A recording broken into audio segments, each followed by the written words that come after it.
नमस्कार दोस्तों, आज हम आप लोगों के लिए लेकर आए हैं रीजनिंग का इम्पोर्टेंट प्रश्न जो आपके एग्जाम के लिए महत्वपूर्ण है। पहला प्रश्न देखिए, महेश की आयु 60 वर्ष है। महेश जो है उसकी आयु कितना है? 60 वर्ष है। ठीक है। राम महेश से 5 वर्ष छोटा है। राम जो है इससे महेश से छोटा है। कितना वर्ष? 5 वर्ष छोटा है राम। 5 वर्ष छोटा है तो राम की आयु हो जाएगी 55। हो जाएगी कि नहीं हो जाएगी?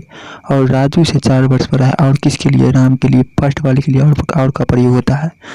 राम महेश से 5 वर्ष छोटा है और राजू से 4 वर्ष बड़ा है। तो राजू से 4 वर्ष बड़ा होगा तो राजू की उम्र कितना हो जाएगी? जब राम 55 है तो राजू 51 हो जाएगा। 4 वर्ष बड़ा है तो 4 वर्ष बड़ा हो गया। राजू का सबसे छोटा भाई बाबू है और वह उससे 6 वर्ष छोटा है। एगो बाबू है, राजू का भाई है, उसका आयु जो है राजू से उससे 6 वर्ष छोटा है। यानी उससे किसे? राजू से 6 वर्ष छोटा है। तो बाबू जो है 45 6 वर्ष छोटा हो गया। इससे ये 6 वर्ष छोटा हुआ कि नहीं हुआ? तो पूछा है, क्वेश्चन क्या बोला? महेश और बाबू की आयु में कितने का अंतर है? महेश और बाबू ये दोनों की आयु में कितने का अंतर है? तो ये 60 का है, ये 45 का है। तो दोनों के बीच कितने का अंतर? 15 का अंतर। तो 15 हो जाएगा राइट, ऑप्शन सी। देखिए बी का भाई ए है। बी जो है इसका भाई कौन है? ए है। बी का भाई ए है। ठीक है। बी का भी जेंडर क्लियर नहीं हुआ है। आगे देखिए, सी की पुत्री बी है। सी की पुत्री है। यानी सी की पुत्री है तो पुत्री है माइनस सी की पुत्री है। सी पापा होगा या मम्मी होगा बी की। तो देखिए, ए के पिता है, ए के पिता डी है। ए का जो पिता है वो कौन है? डी है। ए का पिता है तो ए का पिता है यानी प्लस ए का पिता डी है। तो सी डी से किस प्रकार संबंधित है? देखिए, ये दोनों भाई बहन है। ए बी जो है, ये बी जब माइनस हो जाए तो ए बी भाई बहन हो गई। और ए जो है, ए का पिता कौन है? डी है। और बी की माँ जो है सी है। तो ये दोनों आपस में क्या हो जाएगा? पति पत्नी हो जाएगा, पत्नी पति हो जाएगा। होगा कि नहीं होगा?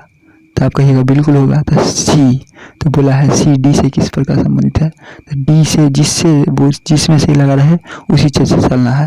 तो डी से चलिए। तो इसका भी पिता हो गया, तो इसका भी ये पिता हो गया। तो ये इसकी क्या हो जाएगी? पत्नी हो जाएगी। करेक्ट।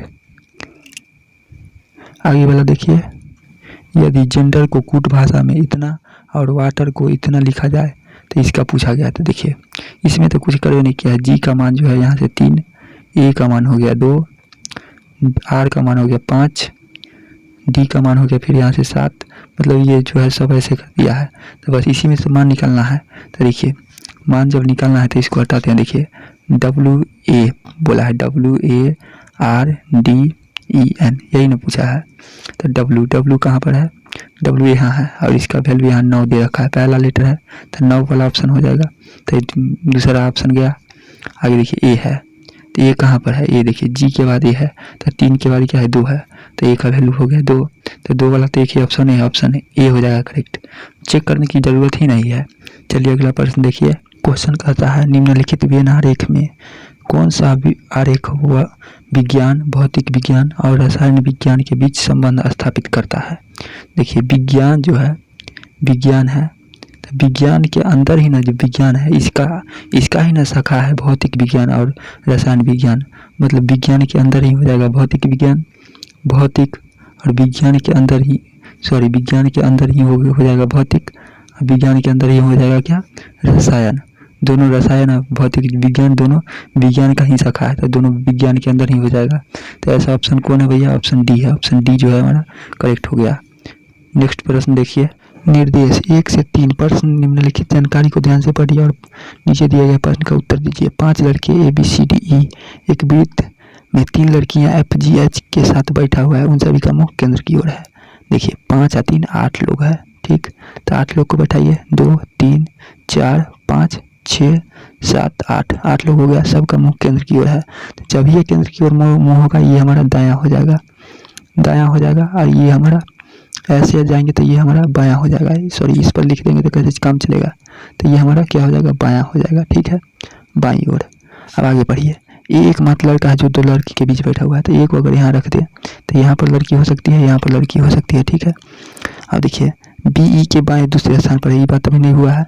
FH के दाएं दूसरे स्थान पर F को बैठे हुए नहीं किए हैं, लेकिन हाँ यहाँ देखिए FH के दाएं दूसरे स्थान पर जो ए का पड़ोसी है।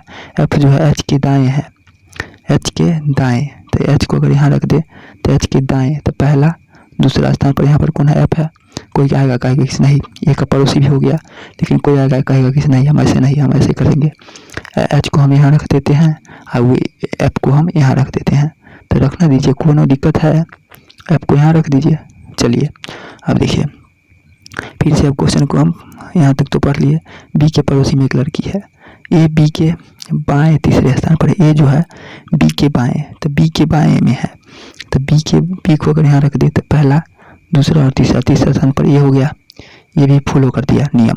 अब फिर से पढ़िए, देखिए बी ई के बाएं दूसरे स्थान पर है। ई के बाएं कौन है, ई के बाएं दूसरे स्थान पर है, तो ई को अगर हम यहाँ रख दें तो इसके बाएं तो पहला और दूसरा स्थान पर बी हो गया। तो ई को यहाँ रख दिए तो एच को यहाँ से हटाना होगा, तो एच को हटा दीजिए, तो ई को यहाँ रखना होगा। ठीक है, अब देखिए ई को यहाँ रख दिए तो अब बोला है एफ एच के, ये वाला लाइन तो हो गया।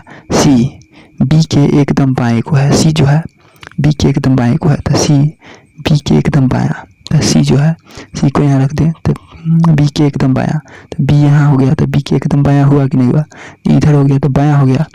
अब देखिए अब आगे क्या बोला, बी के पड़ोसी में एक लड़की है, तो बी के पड़ोसी में तो एक ही सीट खाली है यही, तो यहाँ पर कौन हो जाएगा, जी। एक ही तो लड़की बची हुई है जी, तो जी यहाँ पर हो जाएगी और एच यहाँ पर से एफ हटाना होगा क्योंकि एच को यहाँ बैठाया है, तो एच यहाँ से हट जाएगा।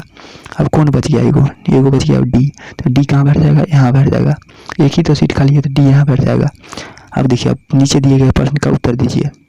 प्रश्न कौन है, यदि सी से घड़ी की दिशा में गिनती की जाए तो सी व एच के बीच कितने लोग हैं। सी से घड़ी की दिशा में गिनती करना है, तो देखिए घड़ी ऐसे क्लॉकवाइज चलती है, ऐसे की तरफ चलती है, तो घड़ी की दिशा में गिनती करना है सी और एच के बीच कितने लोग, तो देखिए एक लोग और दो लोग। सी और एच के बीच कितने लोग हो गए, दो लोग। एच तो यहाँ पर बैठा हुआ है ना एच, तो सी और एच के बीच में दो लोग, तो दो हो जाएगा इसका राइट। अगला है ई के संबंध में ए का स्थान कौन सा है, बाएं से तीसरा, दाएं से एकदम दाएं, दाएं से तीसरा। तो देखिए ई के संबंध में बाएं से तीसरा है, ई के संबंध में बोला है, तो देखिए ई यहाँ है, ई के संबंध में बाएं से तीसरा, तो बाएं से तीसरा मतलब इधर से तीसरा होना चाहिए। तो देखिए ये तो दाएं से तीसरा है, देखिए एक बाएं से तीसरा, तो यहाँ से देखिए 1 2 3 तीन पर तो सी आ गया, तो ये तो है नहीं। देखिए अब बोला है एकदम बाएं, ये एकदम बाएं में तो है जी और डी है उसके बगल में, तो ये तो हो ही नहीं सकता है। अब बोला है दाएं से, क्या बोला है, अगला ऑप्शन है दाएं से तीसरा कौन है, ए है। तो देखिए दायां, ई के दायां, तो पहला ई के दायां यहाँ देखिए पहला दूसरा और तीसरा, दाएं से तीसरा ए है, मतलब ये बात सही है, तो ये बात सही हो गया। अगला ऑप्शन है जी के दाईं बगल में कौन बैठा है, जी के दाहिनी तरफ कौन बैठा है, तो जी के दाएं तरफ कौन है, जी के दाएं तरफ दाएं ये ना है, तो दाएं तरफ ई बैठा है, तो ई हो जाएगा इसका राइट आंसर ई। अगला प्रश्न आप देखते हैं, निम्नलिखित आकृति में कितने त्रिभुज हैं। देखिए ऐसा वाला अगर आपको फिगर दिखता है तो उसमें 1 और 2 तो 3 त्रिभुज होता है, एक ये पूरा बड़ा वाला तो 3 त्रिभुज हो जाता है। तो देखिए ऐसा वाला इसमें आकृति है, कितनी आकृति है उसको पहले गिनिए। देखिए यहाँ से अगर ऐसे हम चलें, ऐसे देखिए ऐसे अगर कर ले, देखिए इसमें जो है ऐसा है, तो इसमें क्या कितना त्रिभुज हो जाएगा, 3 को यहाँ भी है, यहाँ भी ऐसे है, तो यहाँ भी 3 हो जाएगा, इसमें भी 3, फिर यहाँ देखिए यहाँ से यहाँ तक में भी ऐसे है, तो इसमें भी 3 त्रिभुज हो जाएगा, 3 हो गया, तो 3 टोटल कितना हो गया, 9 त्रिभुज प्लस। आप देखिए अब आगे गिनिएगा, तो देखिए यहाँ से अगर यहाँ से अगर चले तो देखिए एक ये हो गया, एक ये हो गया और एक ये पूरा बड़ा वाला, तो 3 को ये भी हो गया, तो 9 3 कितना हो गया, 12। अब देखिए प्लस कीजिए, अब देखिए कहाँ कहाँ छूटा है, तो देखिए छूटी का कहाँ कहाँ गया। अब यहाँ से अगर चले, अब देखिए कलर चेंज करते हैं, आप देखिए यहाँ से चले, यहाँ से यहाँ तक में, अब देखिए यहाँ से यहाँ तक में एक त्रिभुज ये बनता है और एक त्रिभुज ये बना, तो एक त्रिभुज यहाँ से यहाँ तक में पूरा ये टोटल बना, टोटल एक ये बना था, 2 को ये वैसे बन गया। अब देखिए जब ऐसे बन गया तो ऐसे में भी तो बनेगा, तो ऐसे में देखिए यहाँ से यहाँ तक में चले, यहाँ से यहाँ तक में अगर चले एक ये बनेगा, तो एक ये पूरा टोटल यहाँ से यहाँ तक में बनेगा, तो 2 को और बन गया, 2 को और बन गया, तो कितना हो गया, 9 3 12 अब 2 14 2 16, यानी 16 त्रिभुज हो गया। टोटल 16 ही त्रिभुज है इसमें, और कहीं छूटा तो नहीं ना, तो 16 त्रिभुज हो जाएगा, राइट आंसर ऑप्शन ए। अगला, एक आदमी अपने कार्यालय से चलता है और 5 किलोमीटर पूर्व की ओर उड़ गया। कार्यालय से चला, तो मान लीजिए यहाँ पर उसका कार्यालय है, तो कार्यालय से चलता है 5 किलोमीटर पूर्व की ओर गया, तो पूर्व ऐसे इधर की तरफ गया, 5 किलोमीटर गया, पूर्व की ओर गया किलोमीटर, फिर वह बायां मुड़ गया। तो इधर जब जा रहा है बायां मुड़ेगा, तो किधर मुड़ेगा, ऊपर की तरफ मुड़ गया। इधर जब जा रहे हैं तो दायां भाग, तो हाथ नीचे ना आएगा, तो ऊपर की ओर फिर मुड़ गया। उसके बाद उसने क्या किया, 3 किलोमीटर चला, ऊपर की ओर घूम बायां मुड़कर 3 किलोमीटर चला। उसके बाद फिर हुआ दोबारा बायां मुड़ा, फिर वह बायां मुड़ गया, मतलब इधर मुड़ गया, फिर बायां मुड़ गया, तो फिर कितना चला, बायां यानी पश्चिम की तरफ मुड़ गया। तो फिर वह कितना चला, 5 किलोमीटर चला, फिर वह 5 किलोमीटर चल दिया। अब वह प्रारंभिक बिंदु से कितनी दूरी पर है, तो देखिए ये भी 5 किलोमीटर और ये भी 5 किलोमीटर, दोनों के बीच कितने का अंतर है, 3 किलोमीटर का अंतर है। तो यहाँ भी 3 किलोमीटर का अंतर होगा, प्रारंभिक बिंदु से 3 किलोमीटर दूरी पर है। ऑप्शन ए ठोक दीजिए एकदम। नेक्स्ट प्रश्न देखिए, यदि माइनस भाग के लिए, माइनस का जहाँ जहाँ पर चिन्ह है वो सब भाग हो जाएगा, ठीक है। माइनस का जहाँ जहाँ चिन्ह है वो सब क्या हो जाएगा, भाग हो गया। माइनस का जहाँ, यहाँ सॉरी यहाँ तो भाग है, यहाँ पर माइनस का चिन्ह है, यहाँ पर क्या करना है, भाग लिख देना है। देखिए यहाँ पर भी माइनस का चिन्ह है, यहाँ पर हो जाएगा भाग, ठीक। यहाँ पर माइनस है, यहाँ पर भी भाग हो गया, ठीक है। आगे गुना के लिए, भाग का जहाँ जहाँ प्रतीक है वहाँ वहाँ गुना, यहाँ गुना है, गुना। देखिए जहाँ जहाँ भाग का प्रतीक वहाँ वहाँ गुना करना है। अब आगे क्या बोला, प्लस घटाने के लिए, प्लस का प्रतीक है वो घटेगा, प्लस वाला घटेगा, यहाँ घटेगा, प्लस का प्रतीक जहाँ जहाँ है वहाँ वहाँ घटाना है, घटाइए, यहाँ भी घटाइए। अब देखिए गुना योग के लिए, तो पहला में गुना तो है ही नहीं, गुना योग के लिए मतलब यहाँ पर गुना के लिए प्लस, गुना प्लस के लिए, ठीक है, गुना के लिए प्लस देना है। अब देखिए अब निम्नलिखित में से कौन सा समीकरण सही है, तो देखिए पहले भाग होता है, तो 8 में 7 से तो भाग लगेगा नहीं। तो देखिए अगला ऑप्शन चेक कीजिए, देखिए 20 में अगर 5 से भाग लगा देंगे तो कितना आ जाएगा, 4। 20 में अगर 5 से भाग लगा देंगे तो 4, 4 गुना 4 तब -6, ये +5 है तो +5। देखिए 400 का 16, 16 में से 6 हो गया 10, 10 + 5 कितना हो गया 15, यानी ये वाला ऑप्शन हमारा सेटिस्फाइड किया, ऑप्शन बी। अब दूसरा कोई ऑप्शन सेटिस्फाइड करवे नहीं करेगा, ऑप्शन बी हो जाएगा करेक्ट। दोस्तों अगर वीडियो पसंद आ गया हो तो वीडियो को कर दीजिएगा लाइक। मिलते हैं अगली वीडियो में, तब तक के लिए जय हिंद।